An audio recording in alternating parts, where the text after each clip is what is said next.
Watch this. We've taken it for granted that only American citizens participate in American elections. A presumption of a problem or political posturing. We're parsing out an executive order out of the governor's office about securing our already secured elections. You know, there's a real problem to deal with this summer. An overflow of floaters on the Boise River are overflowing the trash cans off it, forcing the city to face it and fix it. Baby shark, do do do do. Baby shark, do do do do do. Baby shark, do do do do do. You know, there's more than one Shark/Gem State Junction. We're celebrating Shark Week in Idaho, and yes, you're welcome for that earworm. Are non-citizens voting in Idaho elections? Well, there hasn't been any proof of that happening, but that hasn't stopped Idaho's governor and Secretary of State from reiterating it shouldn't. This morning, the two put out an executive order called the Only Citizens Will Vote Act, a new set of Idaho rules to keep those who aren't legal citizens of the United States from participating in any election in Idaho. You've probably heard about this lately, a recent talking point from a certain faction of our political spectrum, how this is happening all over. Well, it's not. You may be wondering, doesn't Idaho already prevent such participation from taking place? And wouldn't the constitutional amendment question coming up on the November ballot specifically address that? Yes and yes. Well, here's Joe Paris to elaborate on the redundancy. Almost a full presidential cycle later, there are still Americans convinced that the 2020 election was tilted because of illegal voting. There's clear evidence to the contrary, but steps are being taken across the country to prevent it from happening this November. In Idaho, state leaders hear a lot about it. Concerns regarding the potential for non-citizens being able to vote. Idaho Secretary of State Phil McGrain was part of an executive order published by Governor Brad Little entitled Only Citizens Will Vote Act. It's focused on preventing non-citizens from voting in Idaho. I've worked in elections a long time. It's really just been this last year that we've seen people reaching out concerned regarding immigration. And I think it's because the topic of immigration is in the news so much, really focused on the southern border. The executive order says, quote, Idaho already has the most secure elections in the nation. So why is this needed? Secretary McGrain says it is rooted in municipalities outside of Idaho that do allow non-citizen voting in select elections. We just haven't really confronted this issue. It's only been in recent years that we've seen certain states actually add in non-citizens voting in their elections. This isn't something that has happened. To be clear, non-citizens can't vote in state or federal elections anywhere. However, there are municipalities in California, Maryland, Vermont, and Washington, D.C. that allow non-citizens to vote in local elections. And other places like Santa Ana, California, will vote this November to also adopt that practice. But why the executive order here in Idaho? Really give voters confidence. The 2024 election coming up is a major election with significant consequences, and Idahoans need to be confident that their vote counts just the same as everyone else's, and that no one is interfering with the process who shouldn't be voting in our state. Idaho is also one of a handful of states looking to add to the state constitution that non-citizens cannot vote in any election. That will be a constitutional amendment up for vote for the citizens of Idaho this November. So how is the executive order different than what's on the ballot in November? This is a procedural process. We are just enhancing the processes that we have in place for the county clerks and for our office to ensure that no one is being able to register to vote who's a non-citizen. That's separate than really defining in the Constitution. The executive order also includes action items for coordination between Idaho State Police and Idaho Transportation Department, as well as the Homeland Security offices to make sure that voter rolls only include American citizens. This collective process within the state, now it's taking it to the next level, which is partnering with the federal government and our partners at Department of Homeland Security to say they're keeping track of immigration status. Government should be working well together.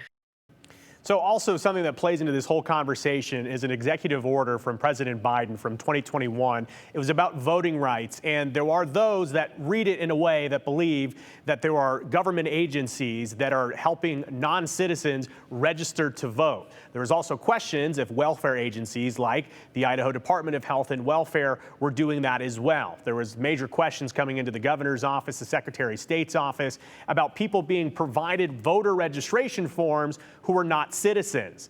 It's against the law for non-citizens to vote, but in terms of registering, you don't have to prove necessarily that you are a citizen through some of these forms. In terms of American politics, the United States House, they're set to vote next week on what's called the Safeguard American Voter Eligibility Act, or the SAVE Act, and that would require documentary proof of United States citizenship to vote in federal elections. So, Brian, this is a national conversation. It is, and there are definitely redundancies, but when you talk to people working in the election world, they say this is about trust in elections. Our Idaho Constitution already says every male or female citizen of the United States is eligible to vote. And there are those that'll say, well, it says nothing about non-citizens there, so that's why they want to see it. The governor's order today said the left coast states. It's worth pointing out 3 of the states that have cities that allow this, 2 of them are on the East Coast. That's true. Left coast, also known as the West Coast. Yep. All right. Thanks, Joe. You know, triple-digit temperatures usually translate to double the number of people floating the Boise River, and that usually leads to an overflow of trash at the Ann Morrison takeout. You've probably noticed it as well because we got a message about it over the weekend, wondering what the city is doing to minimize those overfilled trash cans.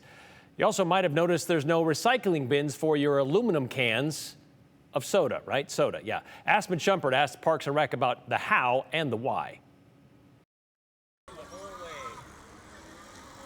River floaters are making a splash on the Boise River. We'll see anywhere from hundreds to literally thousands of people that are floating the river on a daily basis. If it's not at an all-time high, it's very close to being at an all-time high. The city says weekends are usually the busiest, and with the splash comes the trash. All of them converge to really one location, and that's this takeout that we have here at Ann Morrison Park. Currently, 4 trash bins are located at the takeout, also a trailer for inner tubes and rafts that get popped along the way. We do have a crew that's assigned to this location. Their job is to keep trash empty, to keep the place cleaned up. But sometimes, after a long day of floating, the trash bins overflow, or people put trash in the trailer. Our experience has been that regardless of what types of receptacles we have out here, for the most part, the floaters put trash into any of the receptacles that are available. The city says the occasional pizza box makes its way into the inner tube trailer, which is why the city has chosen to not have recycling bins out there. We do ask people that if the bins here are full, we do have garbage sacks that are available here. The city has looked into other solutions. Unfortunately, there's no easy path to get a dumpster in here and then have our recycling or our garbage team come in and actually remove the dumpster and dump it. The best solution is to pack out what you bring to the river. The whole key is we want this, river etiquette is really, having common courtesy when you're on the river with other floaters, but it's also taking care of the river, taking care of the takeout area here at Ann Morrison Park. The city says as the summer goes on, and if we continue to see these high numbers of floaters, they will add a few more trash bins out there to help with any trash overflow. Brian? Having just been out there this weekend, I know you don't have to wait till the end of the float to dump your trash. You could stop along the way. There are sections along the Greenbelt that you can get access to a trash can. Maybe the city can look into marking those as like, hey, got some trash? Dump it here before you get to the end. That's a good idea. Yeah, all right. Thanks, Aspen. A shooting at a gun range doesn't usually garner headlines unless that shooting leads to a death, which is what happened when a gun went off accidentally in Nampa. Morgan Romero has those details and others from around the 208 in today's 411. A Nampa man is dead after an accidental shooting at a gun range Friday evening. The Canyon County Sheriff's Office says they were called to the George Nurse gun range around 5 o'clock, where 26-year-old Evan Michael Chase of Nampa was shot in the abdomen and killed. The sheriff's office says a rifle accidentally went off when another man was trying to unload it. Authorities say foul play is not suspected. A 19-year-old climber was rescued from Thompson Peak in the Sawtooth Range Saturday. The Idaho Army National Guard says the man fell and hurt his ankle while rock climbing near the mountain range's highest peak. He was taken to the Stanley Airport, where he was then transferred to medical care. $100 might not be a whole lot to some families, but to some families it is an insurmountable amount of money. The Caldwell School District Board unanimously passed the pay-to-play program at last night's meeting. Starting this coming school year, anyone taking part in an Idaho High School Activities Association program, like sports, music, or theater, has to pay a $100 fee. The money will help pay for transportation costs. This is because the district's supplemental levy didn't pass. Several other districts in southern Idaho already have pay-to-play fees, including West Ada. And that's the 411 on the 208. I'm Morgan Romero.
This is today's floating forecast for tomorrow.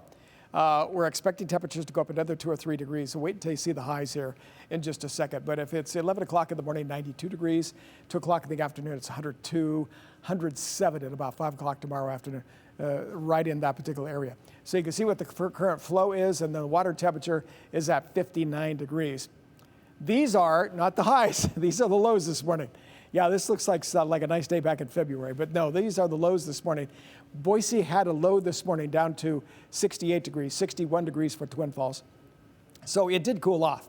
Highs, well, we just hit 104. Forecast is 105. That's still possible. We're right at 104, which is hot enough. You can see all these hot temperatures. Twin Falls has well, it looks relatively nice compared to the 104, 105 degrees that we have there. Backyard forecast, tomorrow expect temperatures in the 90s. If you're in the afternoon, they'll be well into the hundreds. Winds will basically be light with just a few gusts depending on your location, if you're outside of town or not. Now here's the heat. Down in Phoenix so far, 114. That heat is, of course, up into the northwest. It's all over the west coast from the heat dome. And you can see the temperatures over here along the east coast, basically in the 90s. Here's what we're going to be looking at for the next 7 days. Temperatures well above 100 degrees, and this extreme heat holds at least through Sunday. Now the temperature starts to come down a little bit next week, but we're still right around 100 degrees.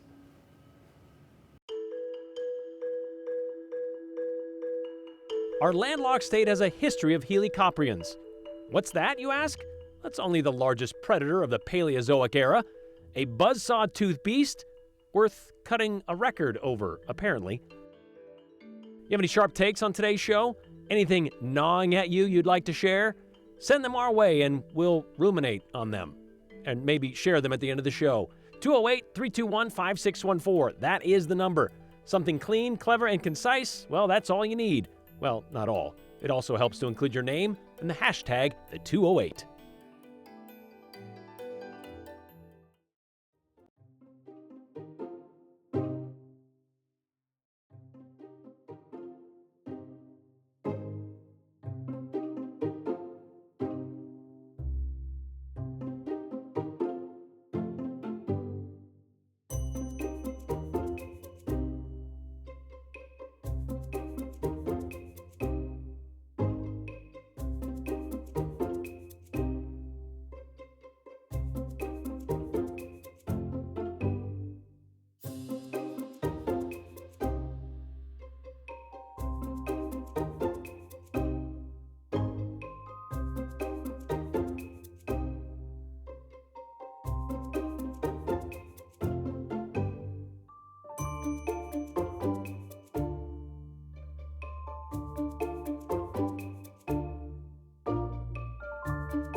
We started getting some calls about a shark on the beach. Obviously left us scratching our heads there. Some of the callers assured us that yes, they know what a shark looks like and it's a shark. And, spoiler alert, we went down and there was a dead shark on the beach. Yeah, okay, nobody would ever confuse Riggins, Idaho with the fictional seaside city of Amity Island. But last summer, they shared a similar problem. People pointing out a shark down on the beach. Sure, one was a great white, while Riggins' version was a much smaller salmon shark. Of course, the whole thing seemed fishy from the start, and it turned out Idaho Fish and Game reeled in the rumors and figured out it was put there as a prank, so not really what it was. But this isn't Idaho's first encounter with sharks, real ones, I might add. With this week being Shark Week, it's worth remembering the Gem State was once under prime water for a certain type of saltwater predator. Hunter Funk, call her the 208's version of John Cena, she takes us way back to hook into Idaho's rich history of sharks. Let's take it back roughly 270 million years. History buffs say Idaho was covered in water. We were the west coast of North America. Long before Oregon and Washington and California, we were the shallow ocean. Still today, we don't know a lot about what's in our ocean. But as the water receded in Idaho, it made for a splashing discovery. Sharks in Idaho. This is called the buzzsaw shark, for reasons that seem obvious when you look at these chompers. It looks like something you'd find in a shop class. And it's got a spiral of teeth that are located right in the center of the jaw, in the lower jaw, which is a really weird place for teeth to be, but that's how these animals work. And so we find these fossils of usually a spiral of about 120 teeth, small ones in the middle. They get gradually bigger to the outer band. Sometimes it'll band out 4 times. And we find those fossils pretty commonly in the rocks here in southeast Idaho. It's also known as a whirl-tooth shark. The whirl-tooth sharks of Idaho. These sharks are not small. We suspect was about 35 plus feet in length. Biggest animal on the planet at the time, right here in Idaho. Idaho Museum of Natural History director and paleontologist Dr. Leif Tapanilla dedicates his life to unearthing Idaho's history. Have you discovered one? Yep, we find them on occasion. We went out in the Tetons to go looking for them. They're all in this region. It's really fun. Tapanilla says while people might not know Idaho is home to these sharks, we do know that Idaho is home to mines, open for more than a century, digging up phosphorus for fertilizer. It's that digging that led to the discovery. Those very same rocks are really good at preserving fossil sharks.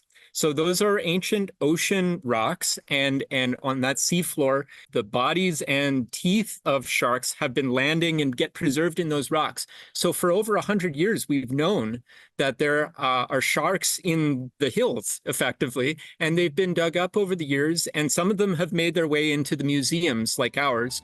The fossils were found mostly in eastern Idaho, like Soda Springs and Fort Hall. While you can't find these sharks alive in our waters now, the Idaho Museum of Natural History in Pocatello has fossils and replicas up to scale for you to learn more about it. It's really a mind blower to think that these animals were here and we've got the fossils to show that. The whirl-tooth sharks of Idaho. The museum's lab is working on one fossil that was recently found in Greenland back in the 1950s. They're hoping to have that one fully figured out and on display for folks in the next probable 2 years. Okay, so I'm guessing it takes about that long because they found lots of them, but how long does it take from when they find them for them to end up in a museum? Yeah, it kind of depends, right? This one sounds like it's going to be about 2 years that they're going to get it. Other ones can take decades. It just depends on what you can find and what you can learn from it. Wow. Okay. So yeah, it's pretty good. Yeah. I'm guessing a lot of you probably noticed that song that was in Hunter's story there. Yeah, you probably heard that, right? And let me tell you, it is real and it is spectacular. So is the Google machine. So, because Hunter, at 3 clicks after looking up the history of Idaho sharks, Hunter found this song, which meant we had to find them, the band who did it. So we did. Oh, the whirl-tooth sharks from long ago came to rest in Pocatello, Idaho. Yeah, when we heard it, we had the same questions. What is this and why? For those answers, we found Roger and Leo Iltz, Absolutely. the leaders Here's some cowboy music of 3 Trails West. We are in an old school cowboy band. We're not country western. We are western music. 'Cause the West is as wild as ever. So how did a Western cowboy band from Kansas come to sing a song about sharks in Idaho? That's a good question. Well, we're not the first band to record it. The guy that wrote it was my roommate from college, a guy named Ray Troll. And his band, the Ratfish Wranglers, did the original recording. Oh yeah, there's more than one way to whirl a shark. Then Ray saw us at a concert we did in Emporia, Kansas at a restored theater. And afterwards he said, you guys have got to do this, and I got to have a lot of that steel guitar in it. So Ray says to you, you need to do this song. Yeah. And did you say, what is this song? No, we said absolutely, we'll do it. We didn't hesitate. Why? Well, for one thing, it was a challenge, and it was a cool song, and it was Ray. Ray asked us, we said, sure, why not? So they rehearsed it a couple times, then hit the studio to record it, and they've had to unravel it since. It's kind of a mystery song, and we find ourselves trying to explain it. Well, there are these sharks, and they were in Idaho. I bet you guys never thought you'd know this much about ancient sharks. Nope. Now you guys are connected to Idaho. Yeah. Yeah. Hey, got any gigs? We'll come. Yeah, we need to book a gig and come up. We need to book a gig and fucking tell them, man. And if you guys are ever in Idaho, you have to play this song. We absolutely will. Without a doubt. In major and minor. Okay, so while 3 Trails West, which is named for the 3 pioneer trails that originated in the Kansas City area, well, that band never followed the Oregon Trail and performed in Idaho, as you heard. Roger and Leo, though, are both well aware of the Weezer Fiddle Fest. They've heard of it, said it's great, just never been. Roger said he was once in Pocatello a few years ago, but arrived a little too late to see his friend Ray's display at the Idaho Museum of Natural History, what Hunter talked about. Ray wanted his old roommate Roger to record the song for the Buzz Saw Sharks of Long Ago exhibit that was there back in 2018.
Oh, hey, we're back. All right, let's get to your comments from today's show. A lot of things covered today, a lot of comments sent in from you today. Jack in Boise saying words matter. Quite disappointing to see our governor use a broad generalization, left coast, to describe certain western states, all while trying to solve a non-existent problem.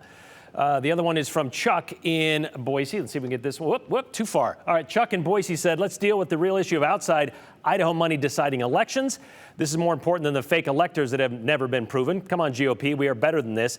Non-citizens could never vote, says Mike. This is one more example of restricting voter rights. The whole purpose of this, and I guess the pushback from this, was because in your local elections, non-residents can vote, or I guess some people say should be able to vote when it comes to their kids' school board elections. And so that doesn't mean statewide or federal elections, but there are some elections, local, hyper-local elections, that some people say non-citizens, but legal residents can vote in and should vote in. This one from Andrea in Meridian. I moved here in 1989. I don't remember these river issues being a problem with trash. Everyone packed in and packed out. That story saddened me. That's true. But you might remember a few years ago, the reason they canceled like the river festival actually on the river was because of all the trash that would end up on the river. So it was a big problem then, still a big problem. Is more cans the answer? Packing in, packing out? That's always been the answer, right? Not everybody follows the rules, though. We'll see you tomorrow.